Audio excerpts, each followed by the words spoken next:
শাকের ভেষজ উপকারিতা নিয়ে তো নতুন করে কিচ্ছুটি বলার নেই। কারণ আমরা সবাই জানি কুলেখাড়া শাক আমাদের শরীরের জন্য কতটা উপকারী। আর এই রেসিপিটা শেয়ার করছি আমার মায়ের। ছোট্টবেলায় যখন মা সাদা ভাতের সাথে এই রেসিপিটা বা এই তরকারিটা করতো, এক থালা ভাত আমি নিমেষেই শেষ করে ফেলতাম। তাই এখন মায়ের এই রেসিপিটা তোমাদের সঙ্গে শেয়ার করছি। প্রথমে কড়াইয়ে দিয়ে দিলাম একটু সর্ষের তেল, আর দিয়ে দিলাম সাদা সর্ষে ফোড়ন, তার সাথে দুটো শুকনো লঙ্কা এবং তেজপাতা। এর মধ্যে আমি শাকটাকে কিন্তু বেছে নিচ্ছি। যারা যারা নতুন রাঁধুনি তাদের বলে রাখি, কুলেখাড়া শাকে কিন্তু কাঁটা থাকে, তাই শাকের পাতাগুলো আমি বেছে নিলাম। কারণ ভুলেও যদি একটা কাঁটা পড়ে যায়, মুখে সেটা গেলে বিপদ হতে পারে। তাই তোমরা যখন শাকটা বাছবে অবশ্যই দেখে নিও।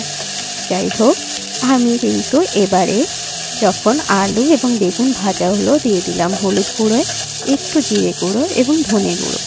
বলে রাখি, এই তরকারিতে তোমরা যদি একটু কালো জিরে দাও, এটা টেস্টটা আরও ভালো লাগে।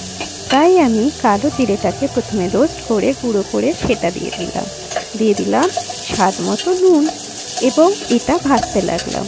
কারণ মশলার এই যে ভাজার গন্ধটা অসীমভাবে সুন্দর লাগে।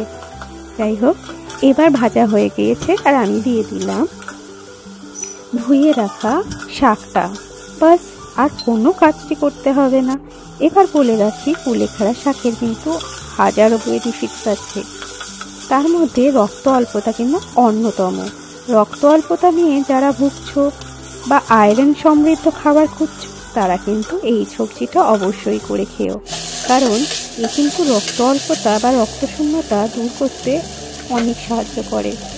তাছাড়া যারা ডায়াবেটিসে ভুগছো, তাদের জন্য বলে রাখি, এই শাকটি কিন্তু ডায়াবেটিসকে কন্ট্রোল করতে অনেক সাহায্য করে।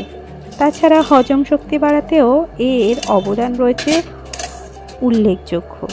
ইউরিক অ্যাসিড নিয়ে যেসব মহিলারা খুব সমস্যায় পড়ে রয়েছেন, যারা সোজাভাবে হাঁটতে পারেন না, তারা কিন্তু এই সবজিটা অবশ্যই খাবেন। কারণ এটা ইউরিক অ্যাসিডকে কন্ট্রোল রাখতে সাহায্য করে। আর আমাদের ইমিউনিটি পাওয়ার, সেটা না বললে হয়, ইমিউনিটি পাওয়ার বাড়াতে এই সবজির কিন্তু অভূতপূর্ণ অবদান রয়েছে। Vitamin A, iron, enzyme, sterol থাকে, যা শারীরিকভাবে আমাদের রোগ প্রতিরোধের ক্ষমতা বাড়িয়ে দেয়। এবং নামানোর আগে আমি তোমাদের সঙ্গে গল্প করতে করতে রান্নাটা হয়ে গিয়েছে, এবং নামানোর আগে আমি দিয়ে দিলাম 2-4 দানা চিনি। এবার বাস, সাদা ভাতে এই সবজি নিয়ে খেয়ে দেখো কতটা ভালো লাগে। আমার ভিডিও দেখার জন্য তোমাদের সকলকে আন্তরিকভাবে অনেক ধন্যবাদ।